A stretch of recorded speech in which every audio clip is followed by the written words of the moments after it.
Thanks, Okay. Jason. Yeah, we can hear you nice and clear, Claire. Thank you. I'm Clare. I'm standing for Chair of RCN Congress because I believe wholeheartedly in what Congress is at its best, a place where members' voices are not only heard, but genuinely shape the direction of our college, where any member's voice can shift the debate, the narrative, and the actions that our college takes forwards. My journey to nursing hasn't been conventional. I originally trained as a children's nurse on Project 2000. Some of you won't remember that. And I first went to Congress in Harrogate in 1997 when I saw the new health secretary arrive to a standing ovation, followed by debate and challenge on all kinds of topics. And from that moment, I was hooked. Sadly, my diagnosis of epilepsy caused a swift end to my nurse training after 2.5 years and only 2 congresses. Fast forward nearly 20 years, 4 kids and a successful career, possibly a few more grey hairs. And I finally made it back to nurse training, this time as a mental health nurse, and a return to Congress in Liverpool with the same electric energy I felt all those years ago. Congress is a place I've made friends, been challenged and learned, and it's the connections that I've made there and carried forwards that made me feel like I belong in nursing and in the college. I have experience as an active member in the college, and I've served in the TUC Agenda Committee, Congress Review Group, and I'm currently branch chair as steward and involved in project work in various areas of the RCN. Congress matters to me because it's one of the few spaces in our professional lives where debate's given time and space that can turn into real decisions. Let's not forget that the year I was born, 1976, I know, I hardly look 21, was where at Congress our members voted for it to become a trade union. Congress at its best is where people speak honestly, passionately, sometimes uncomfortably, and where that honesty leads to action. Where members stand at the mic, they're not just sharing opinions, they're offering lived experience, expertise, and challenge. My commitment, if elected, is to make sure those voices continue to drive what the RCN does next. I want Congress to remain the place where leaders are held to account respectfully, firmly, and without fear. But accountability doesn't have to be cold. It can be rooted in empathy and curiosity, and yes, even in humour. And I bring all of that with me. I believe we can take our work seriously without losing the warmth and personality that make Congress feel like a community rather than a conference. A key part of strengthening Congress is widening participation. We cannot talk about member voice if some voices are consistently missing or unheard. I'm committed to raising the voices of members from minority groups, not as a slogan, but as a practical priority. One of the ways I want to do this is by introducing a reverse mentoring scheme, pairing senior figures with members whose perspectives are too often overlooked. Widening participation also means making Congress accessible, welcoming and safe for people who haven't always felt it's for them. But in doing that, we must never lose the heart of Congress, the passion, the challenge, the member-led energy that makes this space unique. My aim is not to soften Congress, but to strengthen it by ensuring more people feel able to take part. If you choose me as chair, you'll get someone who understands governance, values fairness, and believes deeply in the power of member voice. But you'll also get someone who brings humanity to the role, someone who listens, who laughs, who isn't afraid of difficult conversations, and who genuinely wants Congress to feel like a place where every member belongs.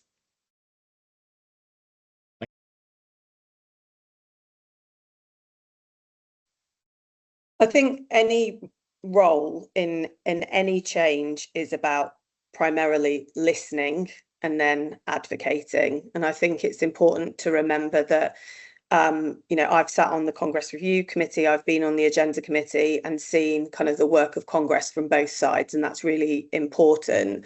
And change, like Fiona said, is hard. People, we all find change hard. There's periods to go through that are challenging.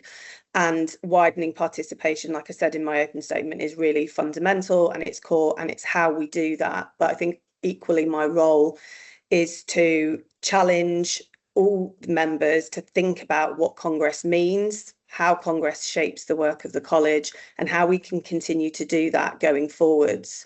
And making sure that when we bring changes in, they're the right changes and that the changes that drive that forwards for the right reasons, so that we can, go to council. The chair of Congress sits on council, they don't have a vote, they've got a strength in voice, in bringing the members' voice around the changes to that and the real workings of what Congress, the Agenda Committee and the chair and vice chair reviewed. So I think the role is one of listening and then advocating for all the voices that you've heard and then bringing that challenge to council.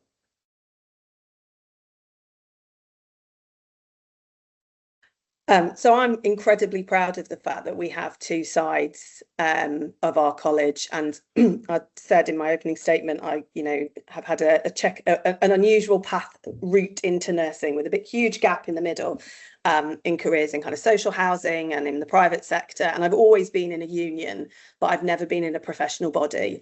And so I think, the understanding of that, I've spent quite a lot of time trying to understand, and I think it's really important that they both work together. I think working with council, with the chairs of the PNC, the chairs of the TUC, is vital to make sure that all of that work is driven in the right way.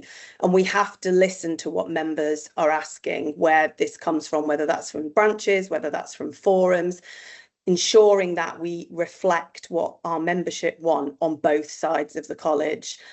It's unique, we became a trade union as well as a professional body, and that gives us leverage, power, and it also gives us a huge depth of kind of knowledge and understanding, and it's really important that that's reflected in the agenda items.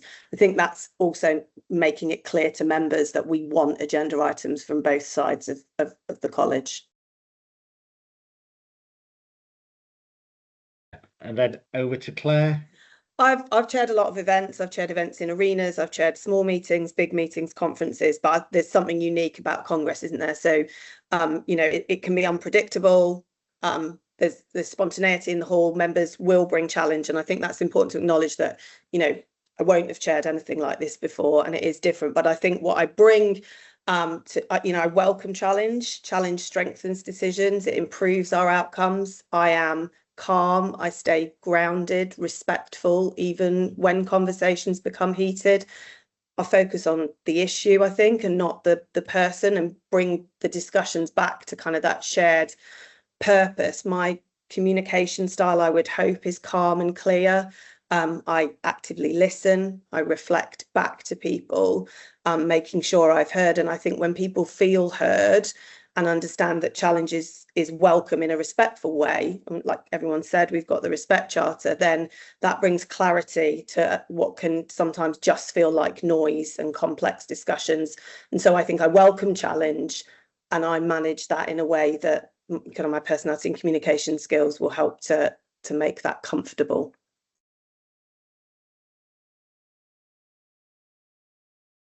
Time.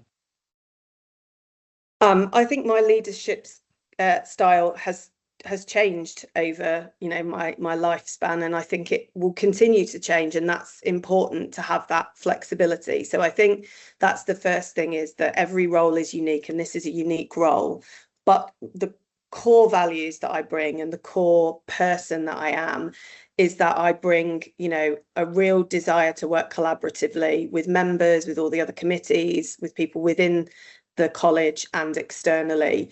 And we hear the word collaboration and collaborative a lot, but for me that means that listening, that active listening, that understanding.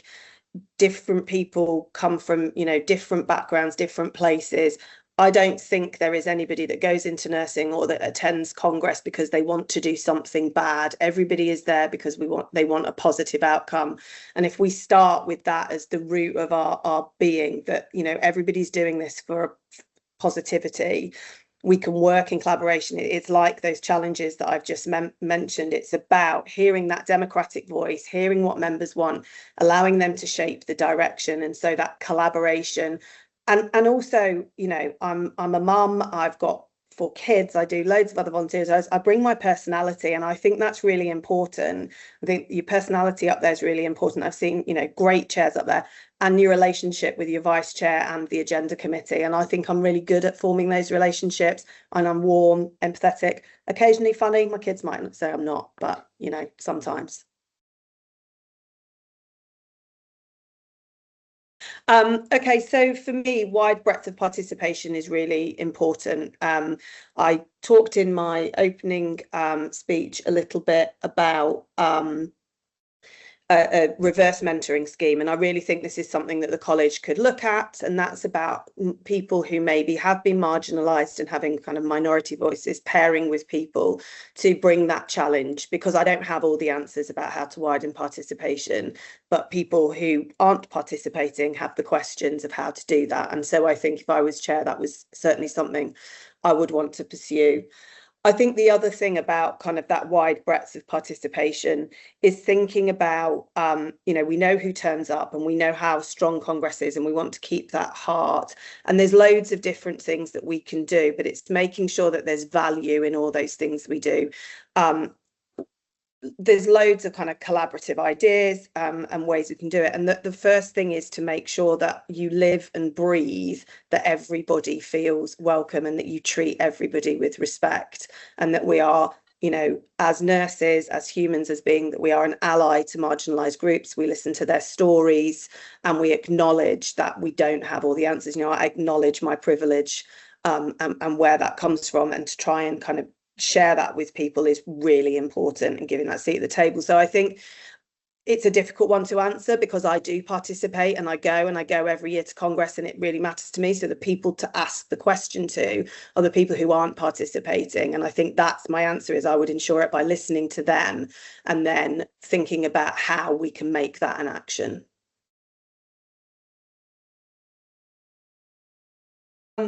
I think that there's two aspects to this, really. I suppose, well, there's multiple aspects, but the first one is, how do you manage time? Because the time commitment for all the committees and the things that we do in our working day and outside of our life is important. I am, that anybody that knows me has worked with me, I'm incredibly organised. I love a list. I love a colour-coded list even more.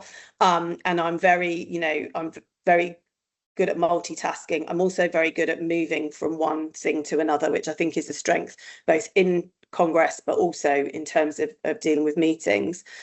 In terms of then having, voice on council and understanding the role within council, I think some of it is about making sure you're prepared. I prepare very thoroughly. I read all the papers I'm sent, but also having things to ensure that, you focus in on your goal and your understanding, and that's got to be members' voices, driving Congress forwards, making sure that outcomes that come out of Congress are then discussed in council. And I think particularly at this time of change, this pivotal time, and having seen the work of the Congress review, it's also about ensuring that through the trawl, through the Congress review, council is aware of all those views. So it's kind of a bridging thing, and I think managing that is a skill, and I think it's a skill that I bring well. And then finally, it's relationships with council, with the chair of TUC and PNC. Okay, thank you.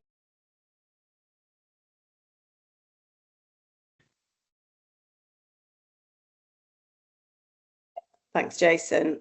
I'd like them to say she listened and we always felt heard, because I think if members feel listened to, everything else, trust, safety, engagement, that all grows. I'd like them to say she protected the culture of Congress and kept it member-led, that it's fair and neutral and a space where every voice matters. I'd like them to say she made Congress feel accessible to people like me, whatever the people like me is, especially for people who are, marginalised, for people who, might struggle to attend Congress, possibly people who are neurodivergent, but particularly for people who didn't think Congress was for them. And I'd like them to say she brought kindness and clarity to every discussion because of my calm, steady leadership, even when we had to debate difficult things. And then finally, I'd like to think that they'd say she strengthened member voice, not her own, not my voice, their voice. Because for me, it's a role about facilitation, not spotlighting me. It's about amplifying everybody else's voices. So that's what I'd like them to say.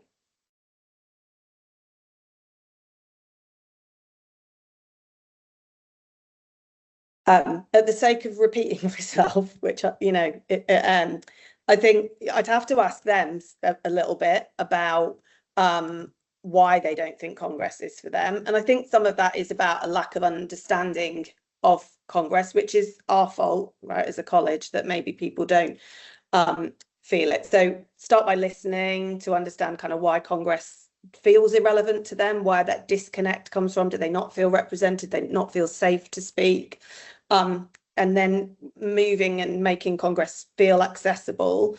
And then I think showing outcomes, showing people and understanding what Congress can do, like that real world impact. Like debates have shaped our policy, our campaigns, they've shaped the way we are as a college, and that's really important. And the learning events and all the stuff that comes alongside of it, connecting Congress to everyday pressures, and then creating kind of psychologically safe spaces. I think, I'm a mental health nurse, that's really important for me, that kind of trauma background, celebrating diverse voices, making sure they're all really heard, and again, leading with that warmth and approachability. My email is, always available to people to contact me. I'm not necessarily going to reply to you within 5 seconds, but I will always, listen to people, share information, and I think that's really, that warm and approachable kind of leadership will help with that.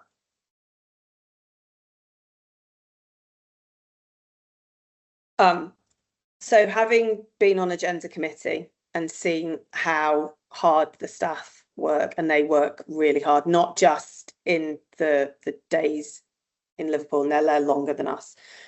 So not just in those days, but in the kind of the time leading up, they work really hard. And so that, first of all, I think acknowledging that is really, really important.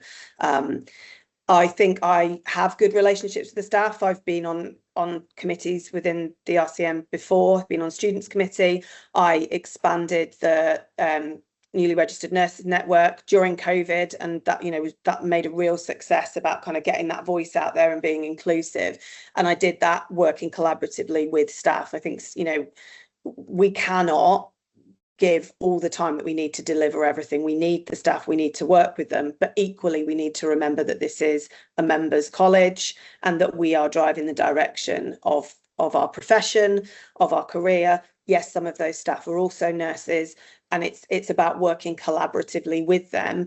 And working collaboratively with people doesn't mean we can't challenge them. So again, it's that communication style, that delivering, messages respectfully, challenging respectively, whether that's members, whether that's staff, whether that's council, and working with them, because they work so hard to do so many things, but we have to direct them and lead them. And it's important to have that relationship where you can challenge them, you can work with them so that they deliver the messages that we want to.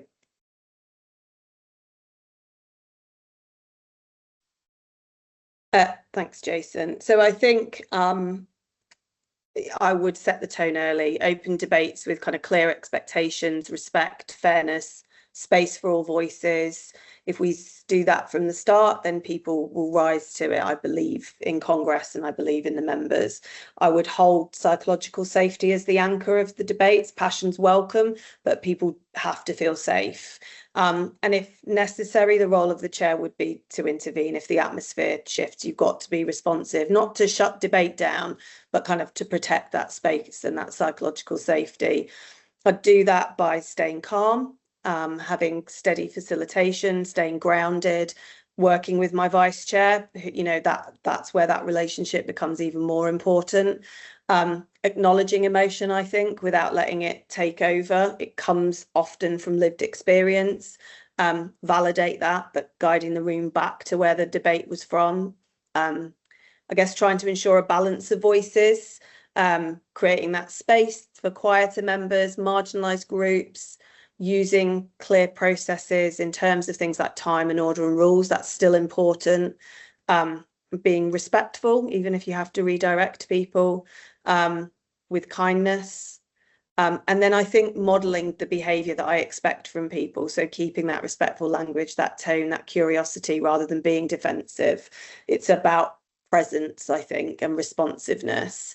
And keeping, passion is the heart of Congress. I said it at the beginning, and my aim isn't to dilute that, but to channel it and to make it meaningful, and closing the debates with clarity so that we walk away knowing where we stand, I think is really important.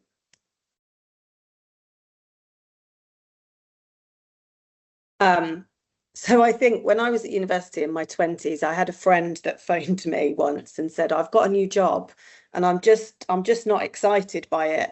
And she wasn't like my best friend. She said, I'm phoning you because I know that by the end of talking to you, I'll be excited, because you can always find something like to be excited and be positive about. So I think some of it is in my character, that I like to, find the positive. I said at the beginning, and like I say, the not wanting to be repetitive, but actually, we're all there because we want to be positive. We're all there because we want to move things forwards, and acknowledging that. So I think working with a vice chair is, it's a unique relationship, and it's one that's really important, that ability to kind of trust each other, to respect each other, mutual understanding. But also, if someone challenges you, they're doing it because they want the best, and because you might have made mistakes.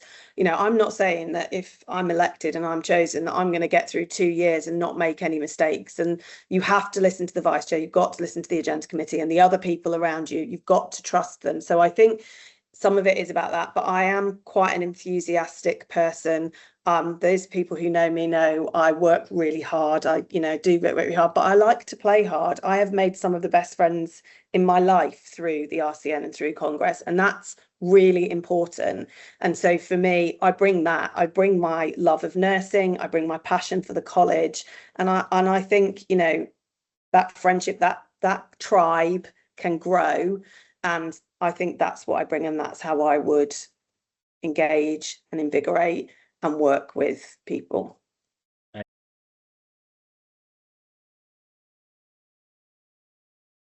mean, I think this is a big question, isn't it? With 2 minutes to answer, it's a tough thing. And I think, this is where, having sat on the agenda committee, that queue goes fast, and people, we want to be able to prioritize diverse voices and subject experts, and that's really important. And Fiona's right, there are WhatsApp groups that help to do that. I think we'll be able to use AI technology more to kind of pull out people's expertise and things. But I think the really important thing is to acknowledge that it's really tough. It's really hard to get that diversity. Chairs work really hard, and vice chairs and the agenda committee, to make that fair, and balancing the queue fairly is really hard. And I think being honest about that, and being honest about the process, explaining how it's managed, at the start of each day, which I know has happened before and continues to happen, is really important. That pre-knowledge before Congress, how does Congress work? What does that look like? And thinking about, when we are reviewing Congress and the changes, about whether there's anything we can bring in to make that fairer. I think, again, it's the modelling of the respect and the curiosity, celebrating contributions, being honest. I've been a first-time speaker. I stood up and talked as a student about not having any money and having 4 children, and being there and a student and living it. I nearly threw up when I got on the stage. Giving those tips. Somebody gave me a tip this year: take your watch off so that your heart, you don't know what your heart rate is, or that your texts are coming through. So I think there's some really practical little things that you can do as chair to kind of give that advice and make it real, because people look at you and think that you must have been doing this all your life, but actually we were all first-time speakers. And celebrate the fact that people get out there. It should be a warm room. That warmth has to come from the chair, and I think if you can do that, people will be more encouraged to get up and speak.